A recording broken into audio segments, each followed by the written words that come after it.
Welcome to the Penny Magic Podcast Volume 2, A World of Our Own. This spring, we're bringing you 10 short stories over 10 weeks so that you can take a break from your everyday life and step into fictional worlds you've never visited before. Now for this week's story. The Stairs. It was just past midnight when Felicia stepped out of her second-floor window and into the sky beyond it. She grabbed her backpack, but nothing else. No shoes, no clothes, no toys.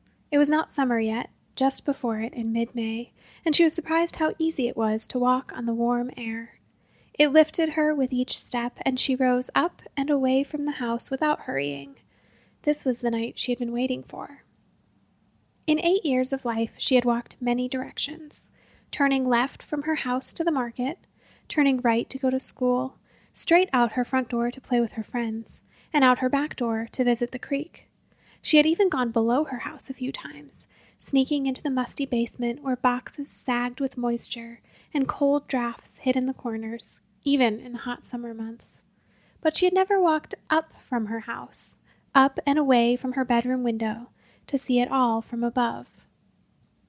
She turned around and saw it now. The roof was a mottled gray, and the sides of the house were pale green.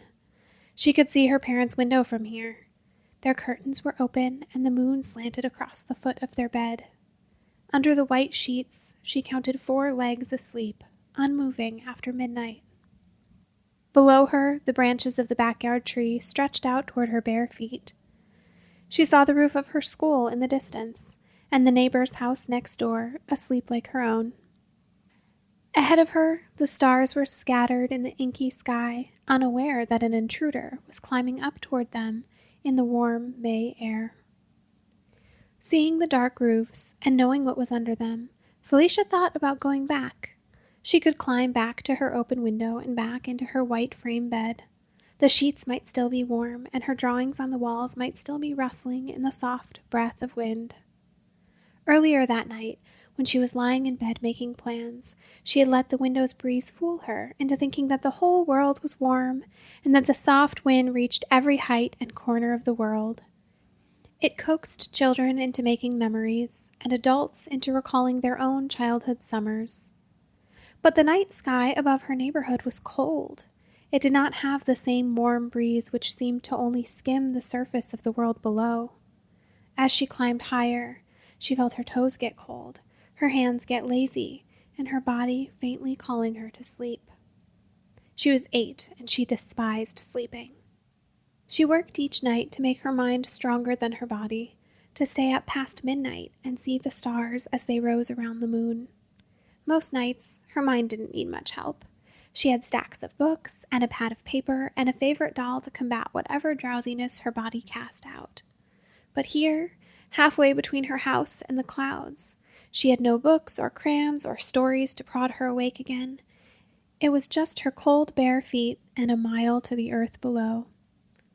I'll just lay down for a minute, she thought. She knelt down in the sky where her feet had been firmly planted and felt the stability of her staircase beneath her hands, her torso, and finally her face. When she woke up, the stars were beginning to lose their fight with the sun. She opened her eyes when the first light hit her face. Scrambling to her feet, she tested out her steps again. Her feet held steady as she stepped forward onto the next stair. She had a bit more time before the night passed, and she had to hurry or she would be exposed outside, high above the town, but below the clouds. Felicia shifted her backpack on her shoulders and took off upward, this time at a run. The invisible steps carried her feet toward the peeking rays of the sun. The clouds hung low after last night's damp wind, and she charged forward, knowing what gift she wanted this night to give her. When she reached the lowest clouds, she could barely see the stars anymore. The moon was gone from the sky, and only a few brave stars remained behind, beckoning her to hurry as the sun swept them off their blue tabletop and out of sight. She stood below a ceiling of clouds, and for a moment the sun was gone again, hidden behind the puffs of white that uncurled above her head. She reached up. The cloud wept dewdrops on her fingers as she lost sight of her hand in its haze. After a moment, The cloud burst into color as the sun bounded a bit higher in the sky. The light changed the cloud from gray to pink, and the land below her from shadow to cornfields, and the houses in the distance from black empty squares to the homes of people getting ready for breakfast. Felicia reached into her bag and pulled out a round jar she used for catching fireflies. But fireflies were bad pets, and they made her sad when they stopped lighting, unable to flit away from her in their cage. So she had let them go free the summer before, and the jar sat empty on her bookshelf all winter, except for a few blades of grass and twigs. She unscrewed the metal lid and held the jar high. Swooping it through the pink cloud above her, she scrambled to get whatever cloud she could inside. Then she put the lid back on and looked. Inside her jar, the cloud, pink and white, pulsed softly. It rose to the lid, hovering over the grass and twigs, a miniature cloud, ruling over its own small world. Smiling at it, Felicia glanced away and saw the land below, illuminated more minute by minute with the advancing sun. She looked back behind her and saw her own home, down and far away, thousands of invisible steps before she would reach it again. She put her cloud in her backpack and ran with her hands gripping its straps, letting the jar thunk on her back as she ran down. The closer she got to the ground, the more clearly she saw where she would land if she fell.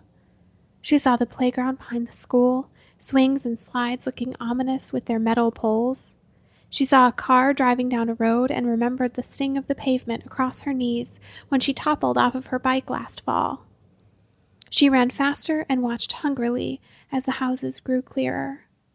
The sounds of lawns being mowed reached her ears, and the smell of grass came a moment later. She was close enough to see her own house. Her parents were awake, and the back door was open. Just as she got near to the house, she was hovering so close above it that she could see the roof's rough texture. Her mother looked out the kitchen window toward her. The stairs crumbled beneath her, and she fell with her pajamas catching and her backpack thudding onto the outstretched arms of their backyard maple. Her mother did not see her fall. She only saw a movement in the tree, and a moment later, a pair of bare feet climbing down. She dropped her rag at the sink and ran to Felicia's room. Seeing the open window, she ran out the door and into the dew-soaked grass of the back lawn.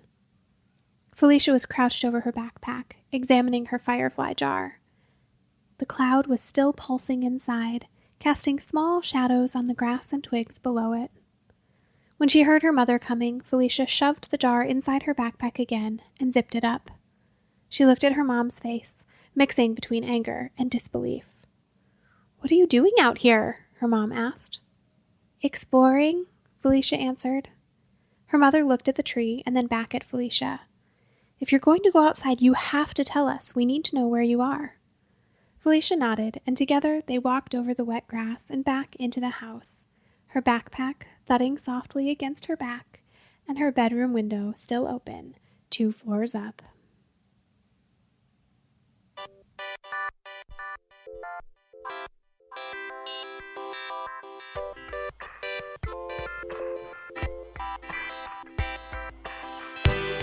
This has been a Penny Magic story. If you enjoyed this story, please leave us a rating or review. This story was written and narrated by Natalie Mills and produced by Matt Mills. For more stories like this, visit pennymagic.co. That's pennymagic.co.